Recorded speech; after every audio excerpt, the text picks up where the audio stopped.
अति प्यारे।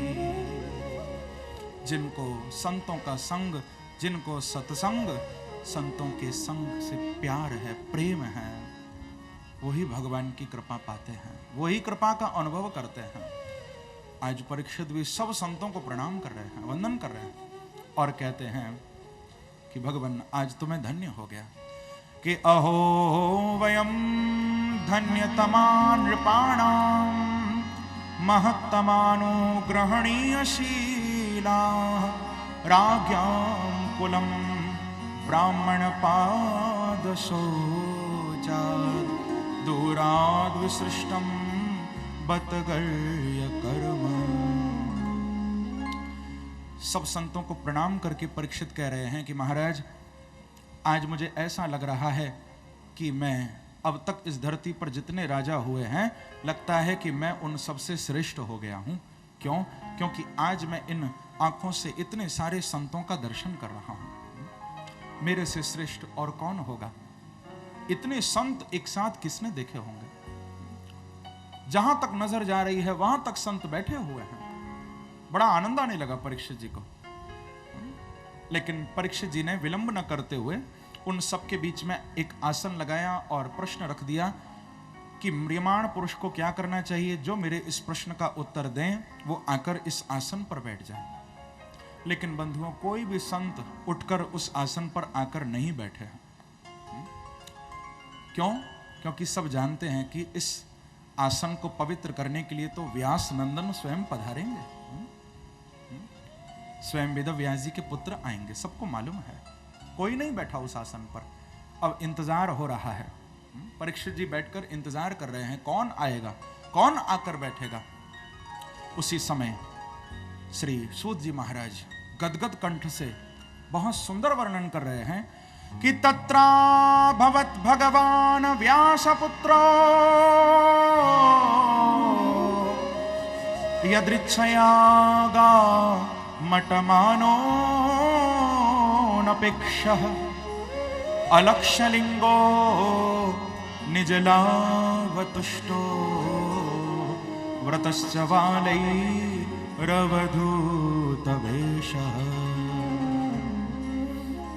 गदगद कंठ से सूत जी कह रहे हैं कि राजन, उसी समय गंगा के तट पर एक तेज पुंज प्रकट हुआ और जिनका दिगंबर भेष है, जिनके भूरे भूरे केश हैं, ऐसे व्यास के आत्मज ज्ञान के चंद्रमा साक्षात सुखदेव जी महाराज गंगा के तट पर प्रकट हो गए हैं।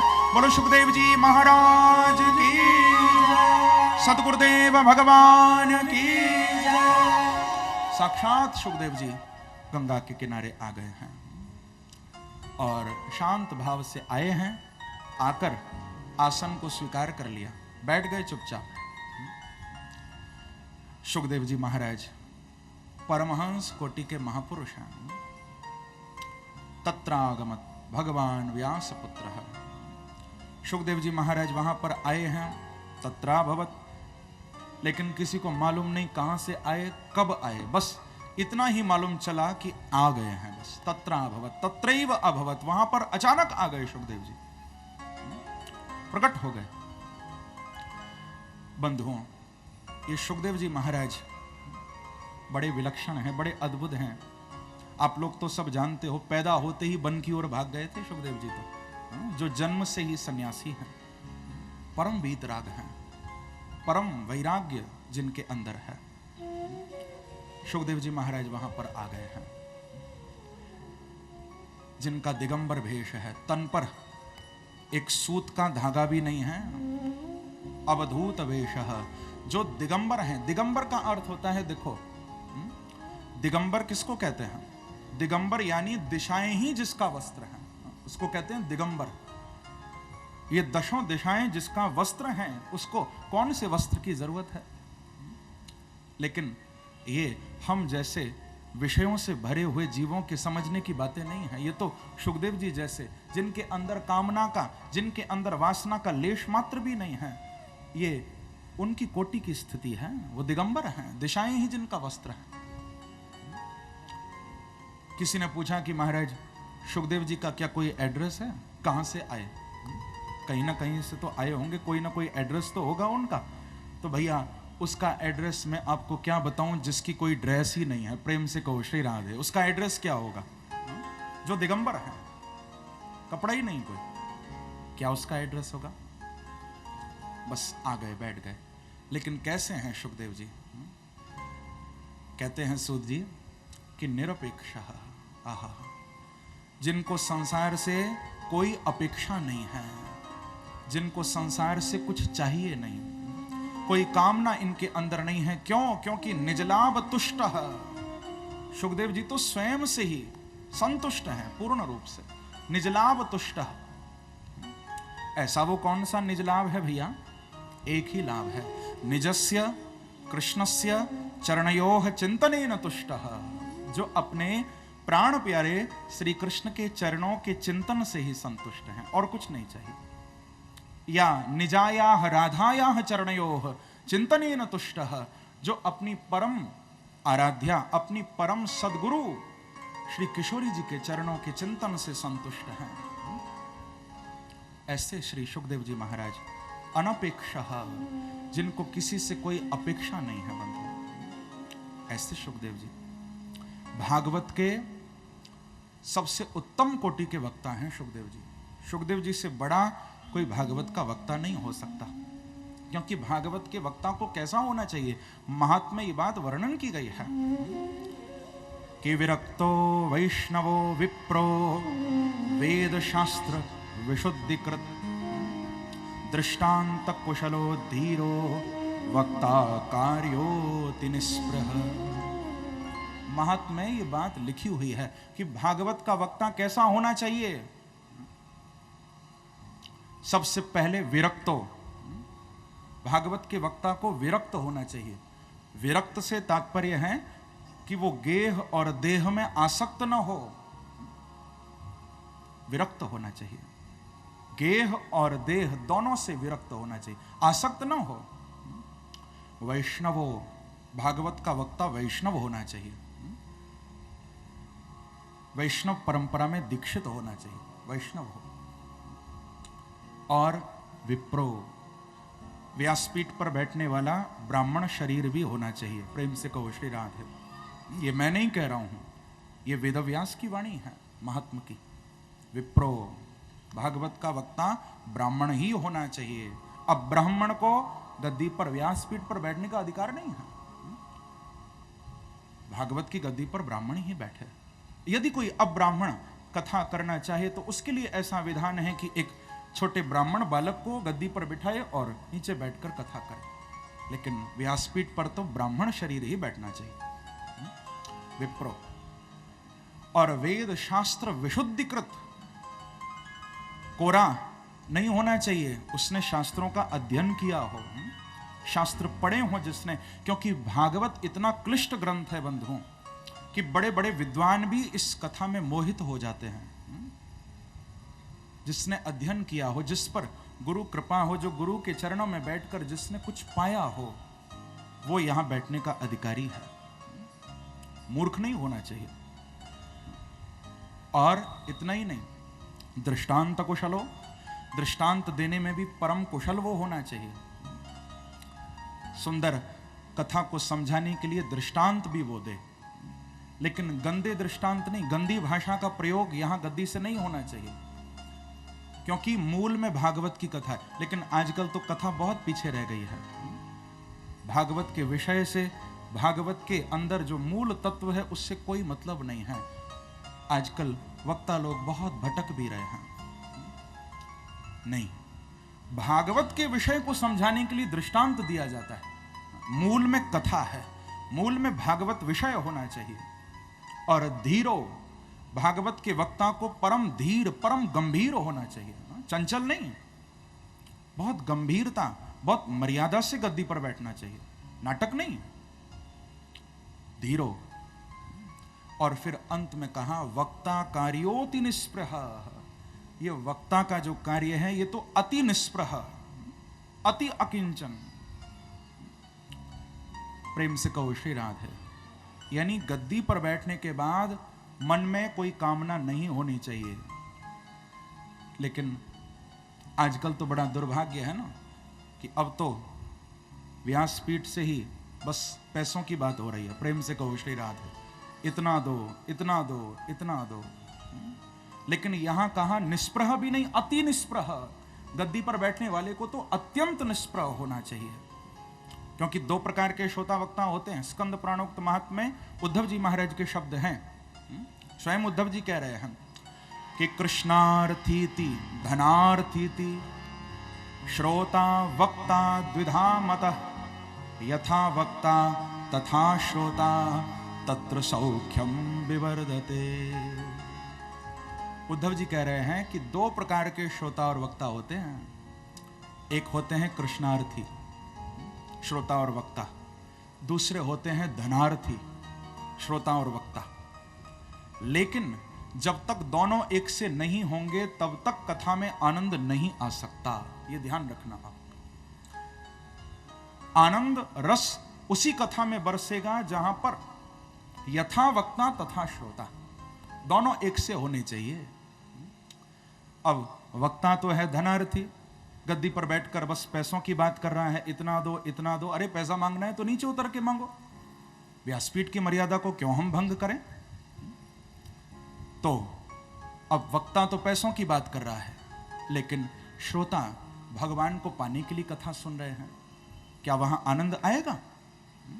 या वक्ता यदि विरक्ति की बात कर रहा है, भगवान कृष्ण की ओर जाने की बात कर रहा है, और श्रोता इसीलिए कथा सुन रहे हैं कि हमारा व्यापार बढ़ जाए, हमारा बिजनेस आगे बढ़ जाए, हमको पैसा मिल जाए, तो क्या वहां आनंद आएगा?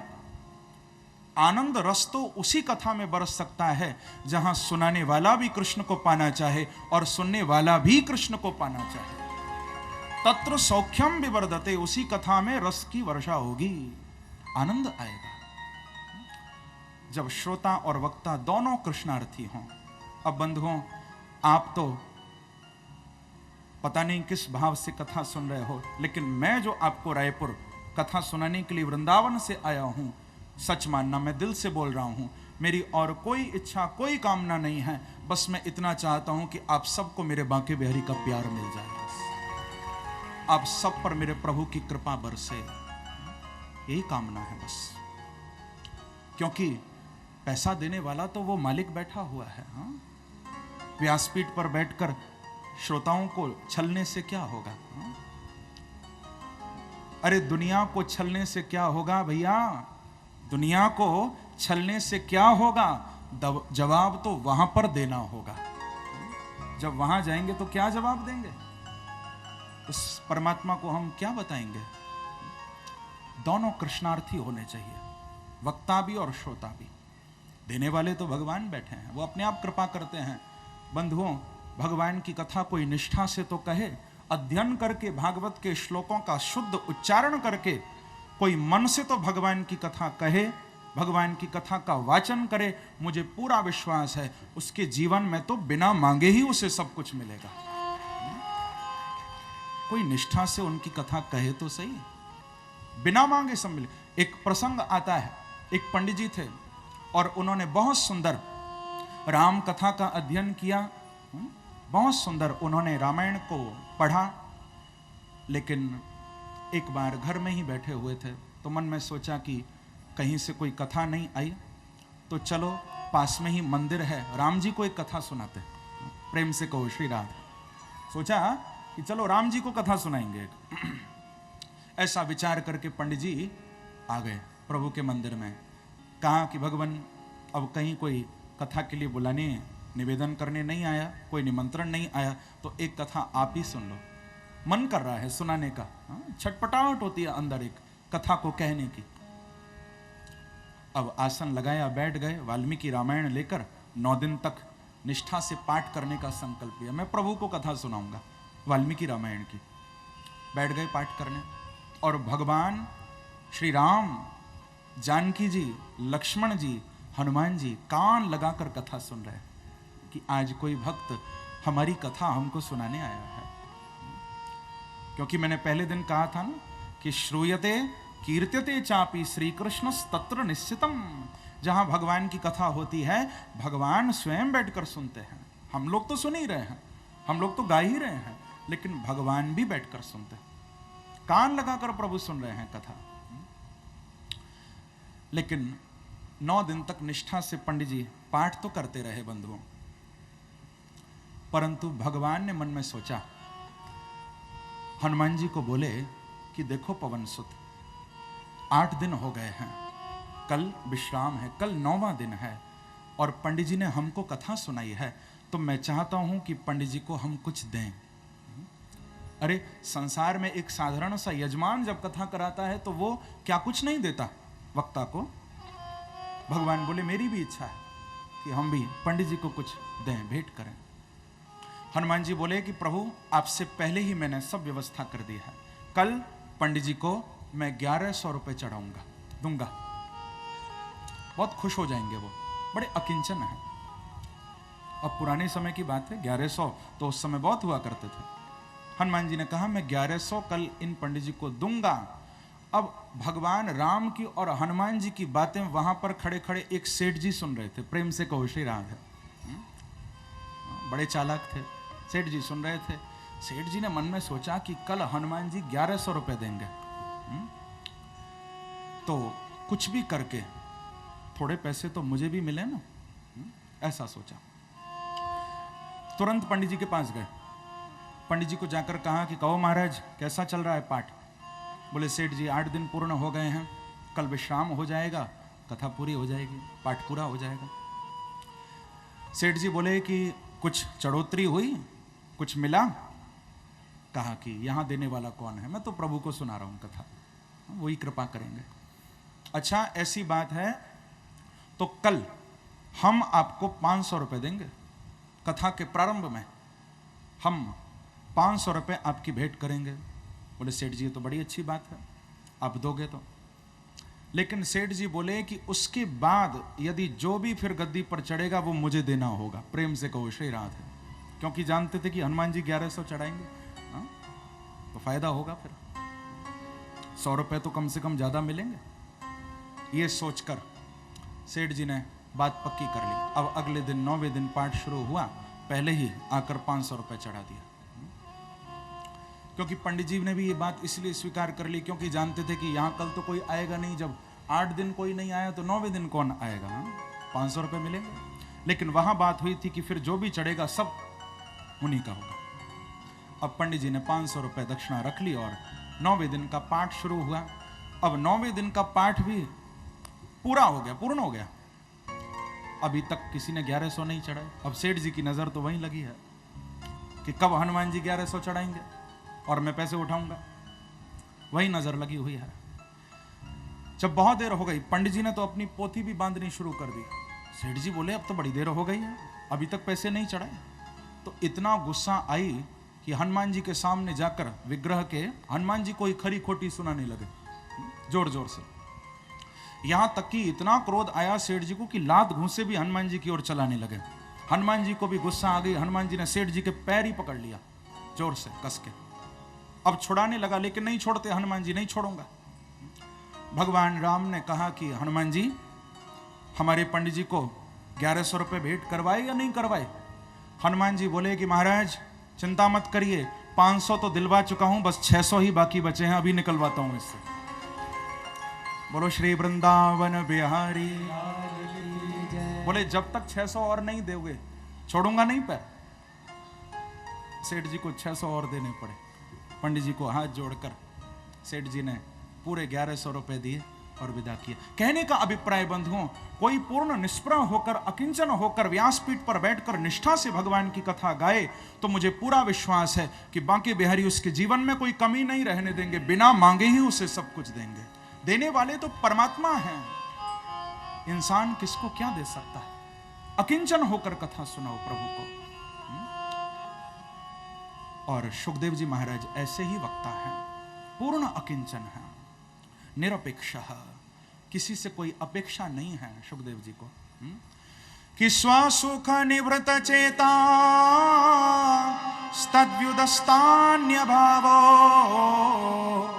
प्रजुत रुचिर लीला कृष्ण सारस्तदीयं व्यतनुत कृपया तत्त्वदीपं पुराणं तमखिल व्रजनगनं व्याससूनुं प्रणतोस्मि।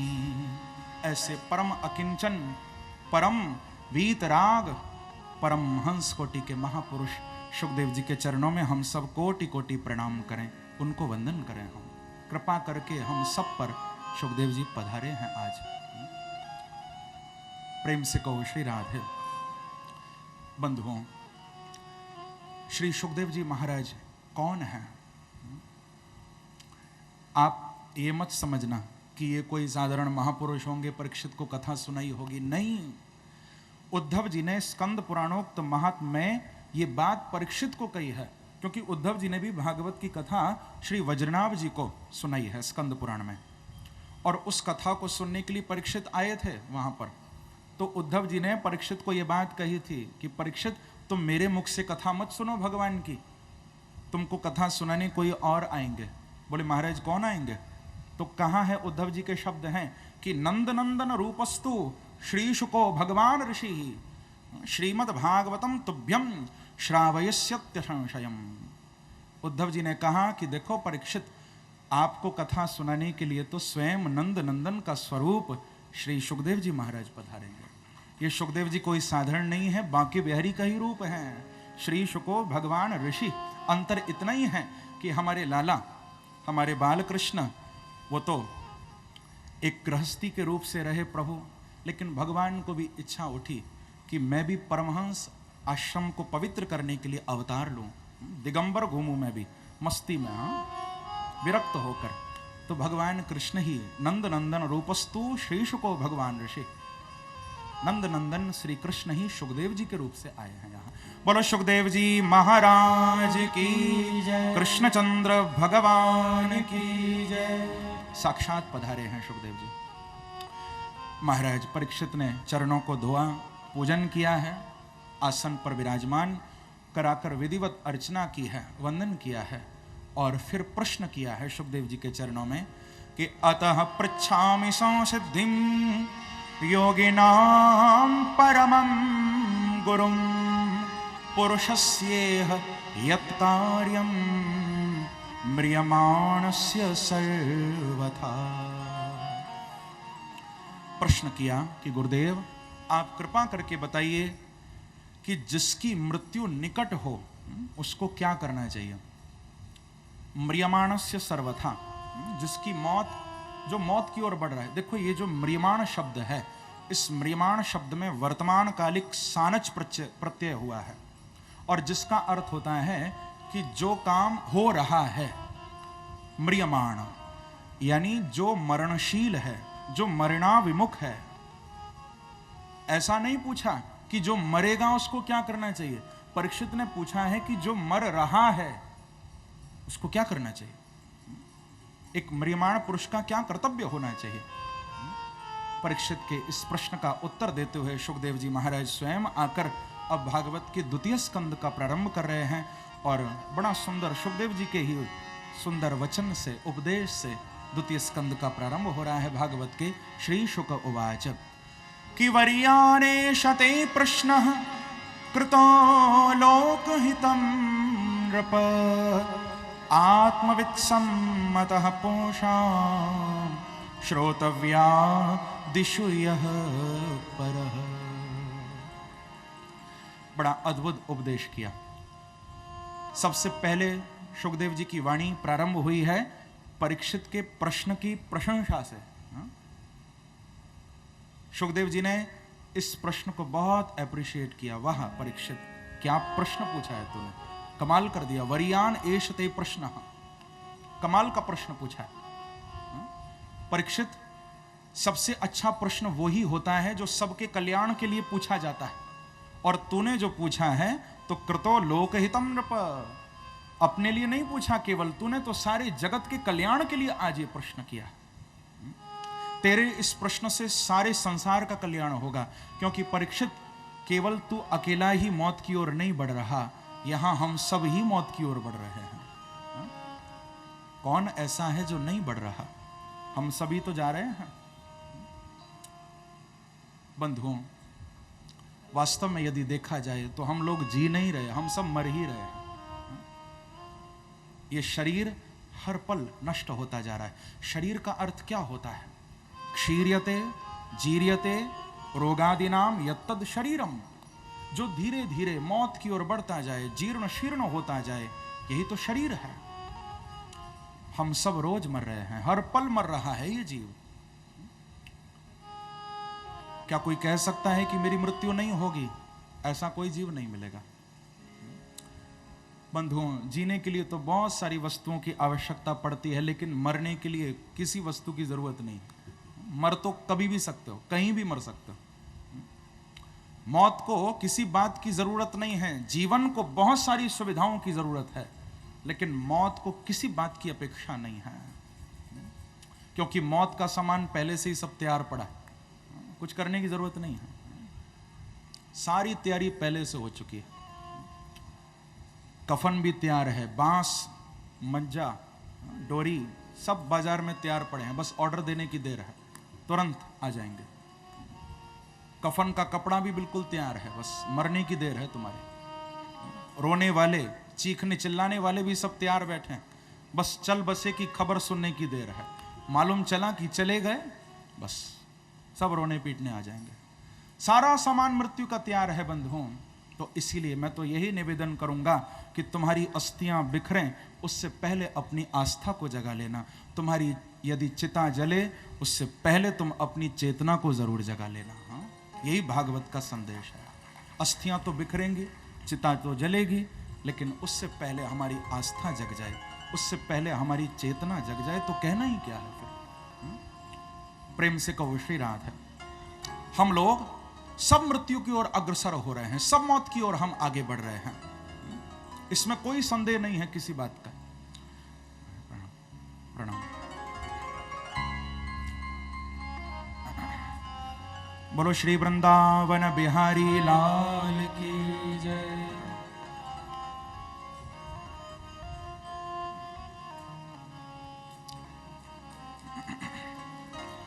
बिराजी।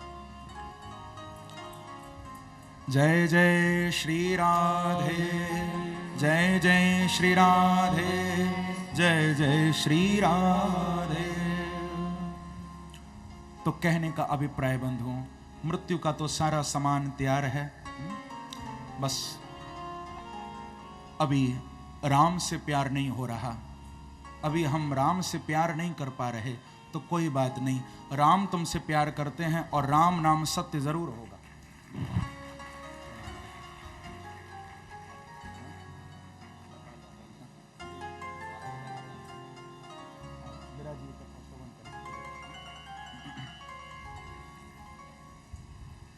बोलो संत वैष्णव भगवान की।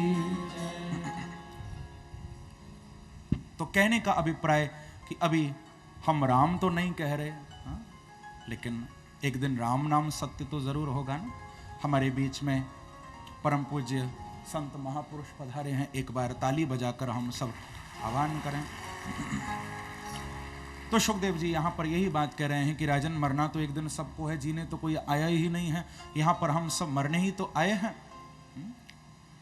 आप लोगों ने कभी देखा भगवान शिव हमेशा चिता की भस्म लगाते हैं? मेरे प्रभु भोलेनाथ चिता भस्मालेपा, चिता भस्म को अपने ऊपर मलते। बहुत प्रिय है भगवान शिव को चिता की भस्म, क्योंकि मुर्दे से बड़ा प्यार करते हैं शिव, मरने वाले से। किसी ने पूछा कि भगवान शिव को मुर्दे से इतना प्यार क्यों है, चिता की भस्म क्यों धारण करते हैं भगवान शिव? देखो, एक बार ना किसी की शव यात्रा निकल रही थी, शव यात्रा जा रही थी, और लेकर मुर्दे को सब स्मशान की ओर जा रहे थे। क्योंकि बंधुओं, हम सबको ही एक दिन स्मशान की ओर जाना है। अरे, इंसान के कंधों पर इंसान जा रहे हैं, इंसान के कंधों पर इंसान जा रहे हैं, कफनों में लिपटे हुए कुछ अरमान जा रहे हैं, और जिनको नहीं मिला सुकून इस भागती दुनिया में, वो सुकून की तलाश में शमशान जा रहे हैं। जाना तो सबको ही है, एक दिन सब वहीं पहुंचेंगे। भगवान शिव ने देखा कि ये सब कौन जा रहे हैं, क्योंकि पीछे से सब आवाज लगा रहे थे कि राम नाम सत्य है, गोपाल नाम सत्य है, राम नाम सत्य है, सब आवाज लगा रहे थे। भगवान शिव बोले कि ये सब तो हमारे ही भाई हैं, क्योंकि राम नाम से तो मुझे भी प्यार है और सब राम नाम सत्य कह रहे हैं। लगता है ये जो मरा है बहुत बड़ा कोई भक्त होगा, सब इसको भगवान का नाम सुना रहे हैं। तो भगवान शिव भी रूप बदलकर पीछे पीछे ही चलने लगे और वो भी जोर जोर से कहने लगे राम नाम सत्य है, राम नाम सत्य है। लेकिन बंधुओं, जैसे ही स्मशान में पहुंचे, स्मशान में जाते ही राम नाम सत्य कहना बंद कर दिया लोगों ने और मुर्दे को रखा, आग लगा दी उसको। भगवान शिव को बड़ा आश्चर्य हुआ कि ये सब अब तक तो बड़ा राम नाम सत्य कह रहे थे, अब कोई नहीं बोलता, क्या बात है। यहां तक कि उस मुर्दे में आग लगाकर अब तो सब घड़ी भी देखने लगे। उनकी बातें भगवान शिव ने सुनी। एक कहने लगा कि न जाने कितनी देर और इसको जलने में लगेगी। अरे मेरा तो बड़ा काम पड़ा हुआ है घर में, मुझे तो घर जाना है। एक बोला कि बताओ इसको भी आज ही मरना था, आज मेरी इतनी जरूरी मीटिंग थी, ये भी आज ही मर गया, मुझे सबको छोड़कर आना पड़ा। अलग अलग बातें सब बनाने लगे, संसार की चर्चाएं होने लगी। भगवान शिव बोले कि ये सब तो भक्त नहीं है, ये सब तो केवल दिखावा कर रहे थे, केवल नाटक कर रहे थे। लगता है कि जो ये मरा है, जिसके कारण से इतना मेरे राम का, मेरे प्रभु श्याम का नाम बोला गया, लगता है यही सच्चा भक्त था। भगवान शिव गए और उस मुर्दे की राख लेकर प्रभु ने अपने अंग पर लगाया। उस दिन से प्रभु श्री भोलेनाथ को मुर्दों से बड़ा प्यार हो गया, इसीलिए चिता की भस्म लगाते हैं। क्योंकि जीते जी तो कोई राम के नाम को लेता नहीं है, जब मर जाते हैं तो पीछे से फिर सुनाया जाता है, पीछे से फिर राम का नाम हम लोग गाया करते हैं। बंधुओं, भगवान भोलेनाथ तो भूत भावन हैं, बड़े कृपालु हैं। और आज कितनी कृपा की बात है कि आज भगवान शिव का वार भी है, आज सोमवार है, भगवान शिव का दिन है। तो आइए हम लोग भगवान शिव को भी एक बार प्रणाम करें, भगवान शिव की भी हम लोग जय जयकार करें। पवित्र सोमवार का दिन है आज, कितना सुंदर ये भाव है। आइए मेरे साथ मिलकर सभी कहिए कि शंकर डमरू वाला बड़ा मत वाला, वो शिव भोला भाला है मेरा। शंकर डमरू वाला बड़ा मत वाला, वो शिव भोला भाला ओ मेरा। शंकर डमरू वाला बड़ा मत वाला, वो शिव भोला भाला है मेरा। शंकर डमरू वाला बड़ा मत वाला, वो शिव भोला भाला है ओ मेरा। शंकर डमरू वाला बड़ा मत वाला, ओ शिव भोला भाला है मेरा। शंकर डमरू वाला बड़ा मत वाला, ओ शिव भोला भाला है ओ। सिर भोला के गंग विराजे, भोला के गंग विराजे, सिर भोला के गंग विराजे, गाइए भोला के हाँ गंग विराजे, गंग विराजे, हाँ गंग विराजे, गंग विराजे। और गले मुंड की माला बड़ा मत वाला, ओ शिव भोला भाला ओ। गले मुंड की माला बड़ा मत वाला, ओ शिव भोला भाला मेरा। शंकर डमरू वाला बड़ा मत वाला, ओ शिव भोला भाला है ओ मेरा। शंकर डमरू वाला बड़ा मत वाला, ओ शिव भोला भाला। ऐसे नहीं, दोनों हाथ उठाकर मस्ती से ताली की सेवा करते हो, प्रेम से।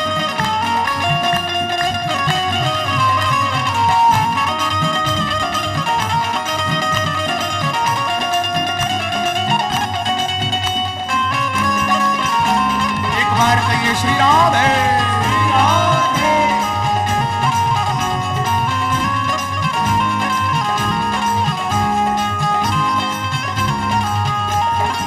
ओ मेरा शंकर डमरू वाला बड़ा मत वाला, ओ शिव भोला भाला ओ मेरा। शंकर डमरू वाला बड़ा मत वाला, ओ शिव भोला भाला ओ। खाने को चाहिए भांग धतूरा, खाने को चाहिए भांग धतूरा, खाने को चाहिए भांग धतूरा, खाने को चाहिए भांग धतूरा ओ भोला भांग धतूरा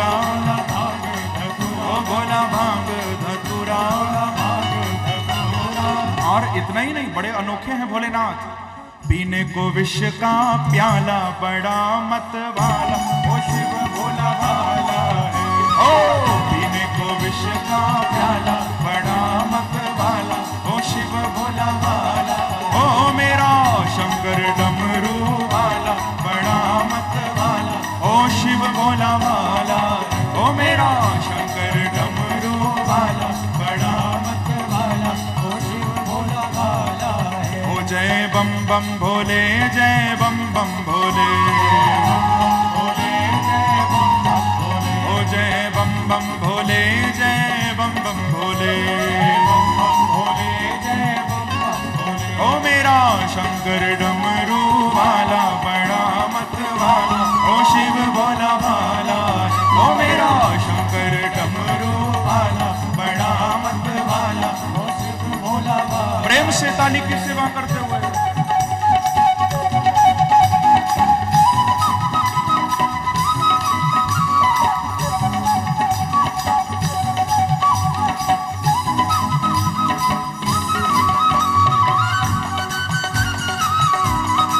शंकर भगवान की, कैलाश बिहारी की।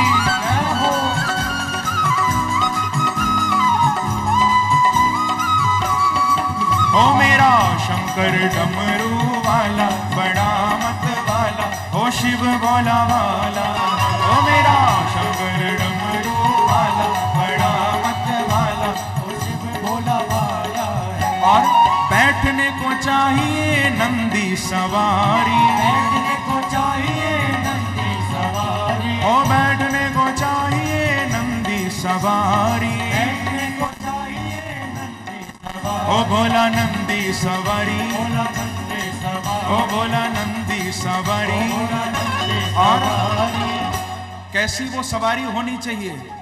जिस पर पड़ी हो मृग छाला बड़ा मत वाला, ओ शिव भोला भाला। ओ जिस पर पड़ी हो मृग छाला बड़ा मत वाला, ओ शिव भोला भाला। ओ मेरा शंकर डमरू वाला बड़ा मत वाला, ओ शिव भोला भाला। ओ मेरा शंकर डमरू वाला बड़ा मत वाला, ओ शिव भोला भाला। जय बम बम भोले, जय बम बम भोले, जय बम बम भोले, जय बम बम भोले, ओ जय बम बम भोले, जय बम बम भोले, जय बम बम भोले, जय बम बम भोले। ओ मेरा शंकर डमरू वाला बड़ा मत वाला, ओ शिव भोला भाला। ओ मेरा शंकर डमरू वाला बड़ा मत वाला, ओ शिव भोला भाला। ओ बाम अंग में गौरा बिराजे, बाम अंग में गौरा बिराजे, ओ बाम अंग में गौरा बिराजे, बाम अंग में गौरा बिराजे। ओ भोला गौरा बिराजे, गौरा बिराजे, ओ भोला गौरा बिराजे, गौरा बिराजे। और इतना ही नहीं, गोद में गणपति लाला बड़ा मत वाला, ओ शिव भोला भाला। हाँ गोद में गणपति लाला बड़ा मत वाला, ओ शिव भोला भाला।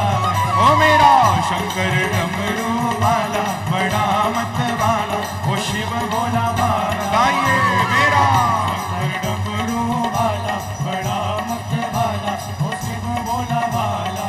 ओ जय बम बम भोले, जय बम बम भोले, जय बम बम भोले, जय बम बम भोले, जय बम बम भोले, जय बम बम भोले, जय बम बम भोले, जय बम बम भोले।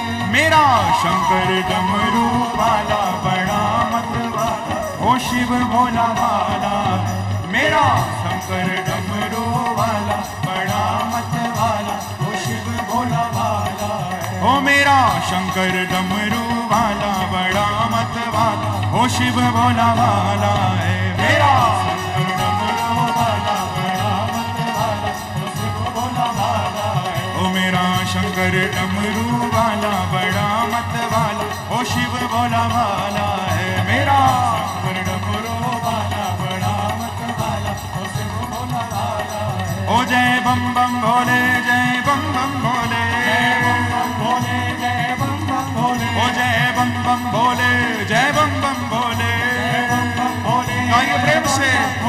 जय बम बम भोले, जय बम बम भोले, ओ जय बम बम भोले, जय बम बम भोले, हरि बोल, जय बम बम भोले, जय बम बम भोले, ओ जय बम बम भोले, जय बम बम भोले, ओ जय बम बम भोले, जय बम बम भोले, ओ जय बम बम भोले, जय बम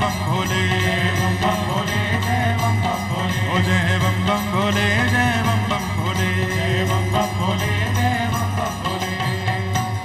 बोलो शंकर भगवान की, विश्वनाथ भगवान की, नमः पार्वती पतये, हर हर महादेव।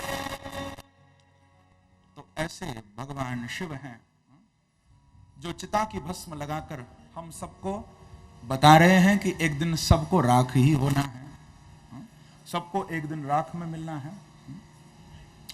सुखदेव जी महाराज भी यही बात परीक्षित को समझा रहे हैं कि राजन, यहां जीने के लिए तो कोई आया ही नहीं है, सब मरने के लिए ही तो बैठे हैं। कि निद्रया ह्रियते नक्तम व्यवायेन च वावयः दिवाचार्थे हयाराजन कुटुंब भरणेन वा। कितनी अच्छी बात कह रहे हैं सुखदेव जी। कहते हैं कि देखो परीक्षित, जैसे रोज सूर्य भगवान आते हैं अस्त हो जाते हैं, ऐसे ही रोज हमारी आयु भी कम होती जा रही है। लेकिन क्या करें, जब किसी को कहो कि भजन करो तो व्यक्ति कहता है कि महाराज समय नहीं है। यहां पर सुखदेव जी कह रहे हैं कि निद्रया ह्रियते नक्तम, तुम कहते हो कि समय नहीं है, तो ये तो बताओ कि समय जा किस में रहा है, उस समय का हम उपयोग क्या कर रहे हैं, कहां समय लग रहा है। निद्रया, सोने में समय जा रहा है। सारी रात सोकर हमने निकाल दी, पूरी रात सोते रहे, लेकिन फिर भी जब सुबह उठते हैं लोग तो कहते हैं कि अच्छा आज बड़ी जल्दी सुबह हो गई, अभी भी मन नहीं भरा सोने से। सुबह जल्दी नहीं हुई, तेरी भूख नहीं मिटी है। सुबह तो रोज उतनी ही समय होती। कितना सो रहे हैं। चलो वैसे सो लो भले ही, लेकिन अंदर से तो जागो, अंदर से तो जाग जाओ। कि कबीरा सोता क्या करे, जागो जपो मुरारी, क्योंकि एक दिना है सोवना, लंबे पांव पसारे। एक दिन तो सबको सोना ही है, अभी क्यों सो रहे हो, अभी जाग जाओ। आप समय का सदुपयोग करो। दिवाचार थे हयाराजन कुटुंब भरणे नवा, सारा दिन पैसा कमाने में, परिवार के भरण पोषण में चला जाता है, रात सोने में चली जाती है और भगवान को याद करने का समय मिलता ही नहीं है। सुखदेव जी का उपदेश है, परीक्षित तुम अब और कुछ मत करना। कि तस्माद् भारत सर्वात्मा भगवान ईश्वरो हरिः, श्रोतव्यः कीर्तितव्यश्च स्मर्तव्यश्चेच्छता। हे परीक्षित, यदि अभय होना चाहते हो तो केवल यही उपाय है। श्रोतव्यः कीर्तितव्यश्च स्मर्तव्यः, भगवान का श्रवण करो, भगवान का कीर्तन करो और भगवान का स्मरण करो। आप बस एक यही उपाय है, दूसरा कोई उपाय है ही नहीं। बड़ा सुंदर उपदेश सुखदेव जी ने किया है बंधुओं। महाराज परीक्षित को सर्वप्रथम दो प्रकार के भगवान के स्वरूपों के बारे में बताया गया। विराट स्वरूप, पातालमेतस्य हि पादमूलम पठन्ति पार्ष्णि प्रपदे रसातलम, उस विराट स्वरूप का वर्णन किया। सूक्ष्म स्वरूप का वर्णन यहां पर किया है। दो प्रकार की मुक्ति, सद्य मुक्ति और क्रम मुक्ति के बारे में बताया है यहां पर। और द्वितीय स्कंद के चौथे अध्याय में श्री सुखदेव जी महाराज ने बड़ा सुंदर मंगलाचरण किया है, प्रभु का स्मरण किया है। मैंने कल कहा था ना कि तीसरा मंगलाचरण सुखदेव जी करेंगे आकर। पहला वेदव्यास जी ने किया था, दूसरा सूत जी ने किया, अब तीसरा सुखदेव जी महाराज कर रहे हैं। और मंगलाचरण में 12 श्लोक हैं। अंतिम श्लोक में कह रहे हैं भगवान को सुखदेव जी कि भूतैर्महद्भिः य इमाः पुरो विभुर् निर्मायशेते यदुमूषु पूरुषः भुङ्क्ते गुणान् षोडश षोडशात्मकः सोऽलं प्रशिष्ट भगवान् वचांसि मे। सुखदेव जी कह रहे हैं कि भगवान जो अनंत गुणों को धारण करने वाले हैं, सबकी आत्मा में जो विराजमान रहते हैं, वो प्रभु ही अपने गुणों को लेकर मेरी वाणी के ऊपर आकर बैठ जाए, क्योंकि मेरे अंदर इतनी सामर्थ्य नहीं जो मैं अपने मुख से भगवान के लिए कुछ कह सकूं। तो प्रभु आप ही आकर मेरी वाणी पर बैठो और आप स्वयं अपनी कथा करो। प्रेम से कहो श्री राधे। बंधुओं, वास्तव में ये बात तो बिल्कुल सच्ची है कि व्यासपीठ पर बैठकर भगवान की कथा करने की ताकत किसी में नहीं है। किसी में इतनी ताकत नहीं है जो भगवान के बारे में अपने मुख से कुछ बोल सके। यहां बैठकर तो स्वयं ये शरीर तो केवल एक निमित्त है, बाकी यहां बैठकर कथा करने वाले तो मेरे बांके बिहारी ही हैं। उनके अलावा और कौन हो सकता है? शक्ति प्रभु की है। हम व्यासपीठ से उतर के जब जाते हैं तो आश्चर्य होता है कि हम इतना देर कैसे भगवान का गुणगान कर आए, इतनी कथा हम कैसे सुना आए। यही लगता है बार बार कि बांके बिहारी ही बोलते हैं, हम तो बस बैठ जाते हैं। तो कहने का अभिप्राय, सुखदेव जी जैसे परम विद्वान वो भी कह रहे हैं कि प्रभु आप मेरी वाणी पर आकर बैठो, आप स्वयं अपनी कथा करो। निमित्त आपने मुझे बना दिया। प्रभु का स्मरण किया, मंगलाचरण हुआ है, सृष्टि विषयक प्रश्न किए गए हैं परीक्षित जी के द्वारा। उन प्रश्नों का उत्तर बड़े विस्तार पूर्वक सुखदेव जी ने दिया है। यहां पर ब्रह्मा जी का प्रसंग आया है कि ब्रह्मा जी ने किस प्रकार से सृष्टि को बनाया। एक बार ब्रह्मा जी को मोह हो गया, ये बात मालूम नहीं चल पा रही कि मेरी रचना किसने की है। तो श्री ब्रह्मा जी महाराज अपने कमल आसन पर जो बैठे थे उसकी नाल में, उसकी जड़ में गए, लेकिन फिर भी मालूम नहीं चला कि मुझे किसने बनाया। तो ब्रह्मा जी ने बैठकर अपने कमल आसन पर एक शब्द सुना, वर्णमाला का 21वां 16वां ये शब्द है, ता और प। 16वां और 21वां हिंदी शब्द वर्णमाला का ये अक्षर है, ता और पा। ये ब्रह्मा जी को सुनाई दिया, यानी तप। तप समझ गए कि मुझे कोई शक्ति कह रही है कि मैं तप करूं। तो तुरंत तप में बैठ गए ब्रह्मा जी। 100 वर्षों तक दिव्य तप कर डाला। तप का प्रभाव ऐसा हुआ कि ब्रह्मा जी को अपने हृदय में ही भगवान के दिव्य वैकुंठ का दर्शन हुआ और साक्षात भगवान का दर्शन हुआ। और भगवान ने ब्रह्मा जी पर कृपा करके यहां बंधुओं भागवत में 4 श्लोक श्री ब्रह्मा जी को प्रदान किए हैं, जिनको कहते हैं चतुश्लोकी भागवत। मैंने कल कहा था ना कि ये 4 श्लोक भगवान ने ब्रह्मा को दिए, ब्रह्मा ने नारद जी को दिए, नारद जी ने वेदव्यास जी को दिए। ये मूल में भागवत के 4 ही श्लोक हैं, बड़े अद्भुत हैं। हम लोग इनका श्रवण करें, क्योंकि जो लोग इन 4 श्लोकों का भी रोज पाठ करते हैं या श्रवण करते हैं तो उनको भागवत के ही पठन और श्रवण का फल प्राप्त होता है।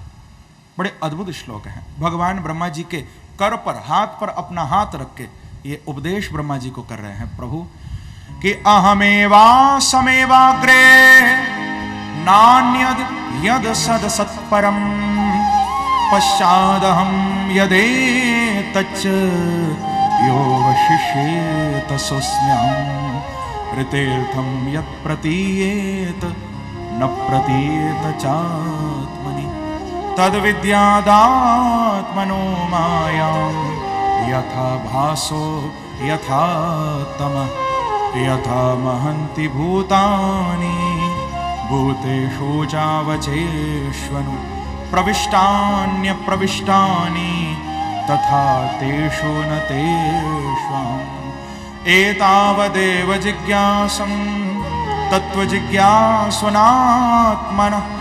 अन्वयव्यतिरेकाभ्यां यत् स्यात् सर्वत्र सर्वदा। बहुत सुंदर ये 4 श्लोक भगवान ने ब्रह्मा जी को प्रदान किए।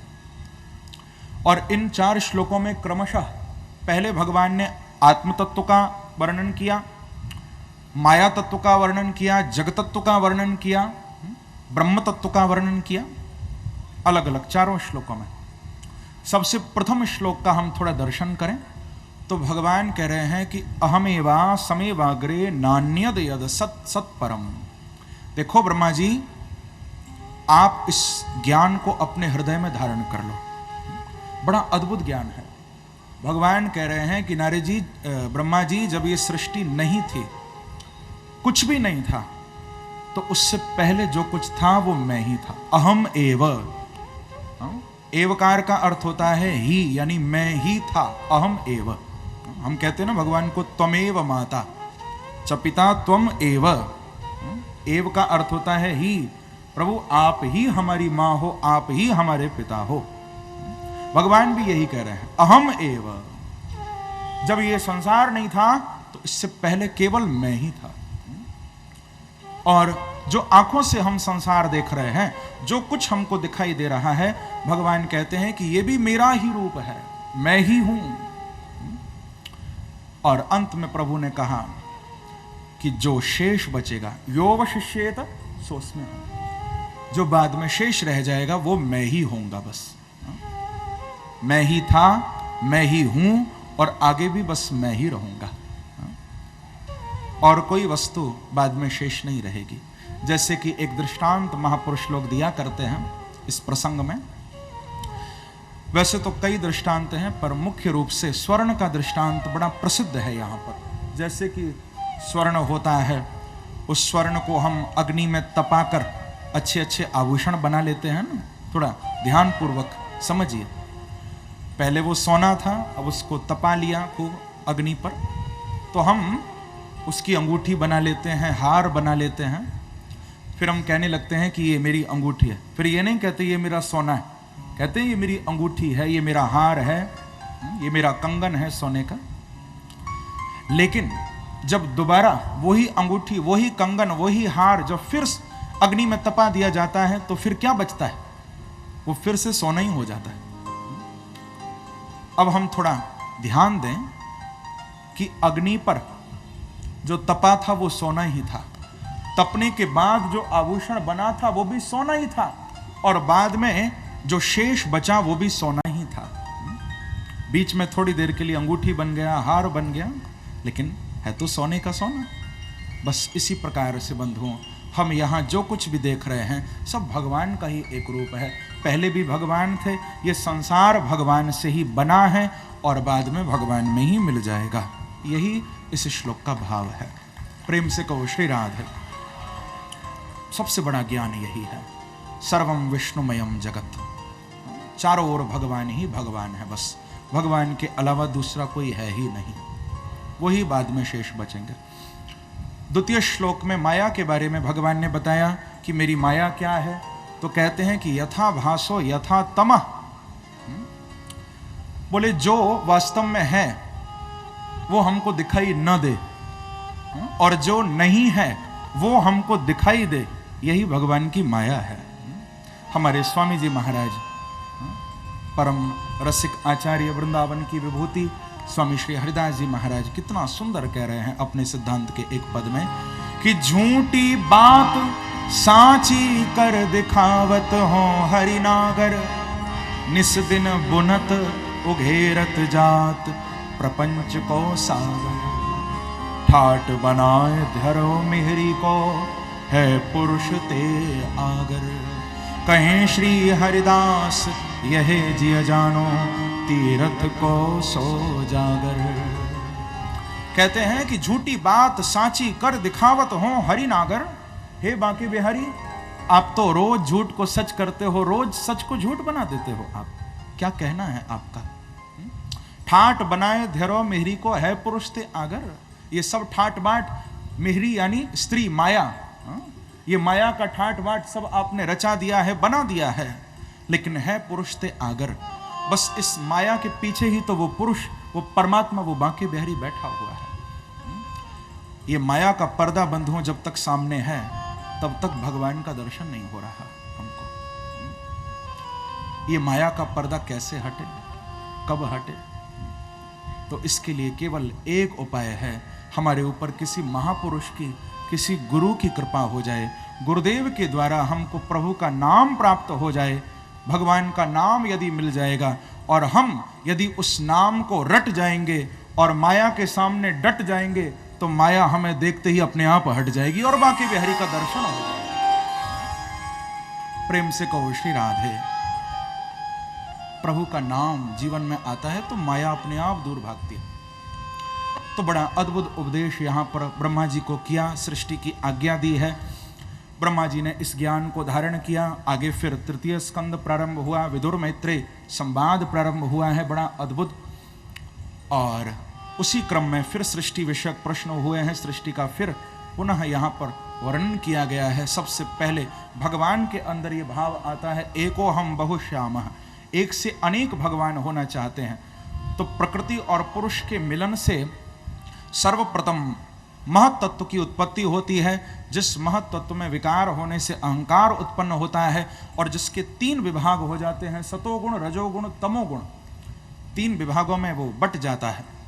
और इन्हीं से फिर मन, इंद्रियों के अधिष्ठाता देवता, पंच महाभूत, पंच तन्मात्राएं, बुद्धि, ये सब प्रकट होती हैं। ये सब आपस में मिलकर गोल अंडा बन जाता है और जो हजारों वर्षों तक पानी में पड़ा रहता है, समय आने पर वही विराट पुरुष परमात्मा उसको फोड़कर बाहर निकलते हैं और उनकी नाभि से कमल, कमल से श्री ब्रह्मा जी उत्पन्न होते हैं और ब्रह्मा जी सृष्टि को आगे बढ़ाते हैं। ये एक बहुत सरल करके मैंने आपको सृष्टि के बारे में बताया। भागवत में बड़ा विस्तार है, बहुत विस्तार। तो ब्रह्मा जी ने सर्वप्रथम जब मानसी सृष्टि प्रारंभ की तो सनक, सनंदन, सनातन, सनत कुमार, इन चारों को प्रकट किया है ब्रह्मा जी ने, अपने पुत्रों को। इन्होंने सृष्टि को आगे नहीं बढ़ाया तो ब्रकुटी से रुद्र भगवान प्रकट हुए। ब्रह्मा के एक एक अंग से एक एक अधिष्ठाता प्रजापति प्रकट हुए हैं, वशिष्ठ आदि, नारद जी भी प्रकट हुए हैं। लेकिन इन्होंने भी सृष्टि का विस्तार नहीं किया तो ब्रह्मा ने अपने शरीर के ही 2 हिस्से कर लिए। एक ओर से स्वयं मनु जी प्रकट हुए, दूसरी ओर से शत्रुपा जी को प्रकट किया है और फिर इनके द्वारा सृष्टि का विस्तार हुआ। क्योंकि मनु जी को सृष्टि की जब आज्ञा दी थी तो मनु जी ने कहा कि पिताजी सृष्टि के लिए मुझे पृथ्वी चाहिए, और उस समय पृथ्वी का हरण करके हिरण्याक्ष नाम का दैत्य रसातल में ले गया था। ये कश्यप जी की जो पत्नी है दिति के पुत्र हुए थे हिरण्याक्ष और हिरण्यकश्यप। तो हिरण्याक्ष पृथ्वी को ले गया था, लेकिन ब्रह्मा जी को छींक आई। ब्रह्मा की नाक से एक कीड़ा निकला और उसने देखते ही देखते विशाल रूप धारण कर लिया और भगवान का अवतार हो गया है। बोलो 12 देव भगवान की जय। साक्षात 12 भगवान प्रकट हुए थे। हिरण्याक्ष का वध किया, पृथ्वी का उद्धार करके लेकर आए। मनु जी को ब्रह्मा जी ने पृथ्वी वापस की है और मनु जी ने मैथुन धर्म से सृष्टि को आगे बढ़ाया। 5 संतान हुई हैं। प्रेम से कहो श्री राधे। 2 पुत्र हुए, प्रियव्रत और उत्तानपाद, और 3 बेटियां हुई, आकुति, देहूति और प्रसूति। लेकिन ब्रह्मा जी की छाया से भी एक बालक का जन्म हुआ था जिनका नाम था कर्दम ऋषि, जिन्होंने 10,000 वर्षों तक बिंदु सरोवर पर भगवान का भजन किया, तपस्या की। भगवान ने इनको दर्शन भी दिया था। जुष्टम बताद्या अखिल सत्वराशे सांसिद्ध मक्ष्णोस्तव दर्शनान्न। भागवत में बड़ी सुंदर स्तुति भी की कर्दम जी ने भगवान की। भगवान की प्रेरणा से श्री कर्दम जी का विवाह देहूति मैया के साथ हुआ है। इनके यहाँ पहले तो नव कन्याओं का जन्म हुआ था, लेकिन फिर ज्ञान मार्ग को प्रशस्त करने के लिए, ज्ञान मार्ग जो लुप्त हो चुका था उसको पुनः प्रकाशित करने के लिए देवहूति के गर्भ से भगवान ने ज्ञान अवतार लिया, जिसको कहते हैं कपिल अवतार। बोलो कपिल देव भगवान की जय। कपिल भगवान प्रकट हुए थे जिन्होंने अपनी मां देवहूति को बड़ा सुंदर ज्ञान का उपदेश किया था, बहुत अद्भुत ज्ञान। पिता को तो भागवत में 5 श्लोकों में सन्यास के बारे में बताया और सन्यास की ओर भेज दिया पिता को, लेकिन देवहूति जी को ज्ञान दिया। लेकिन अपनी ओर से ज्ञान नहीं दिया था भगवान ने। देवहूति ने जब तक ज्ञान मांगा नहीं तब तक भगवान ने दिया नहीं। क्यों? क्योंकि श्रद्धावान लभते ज्ञानम।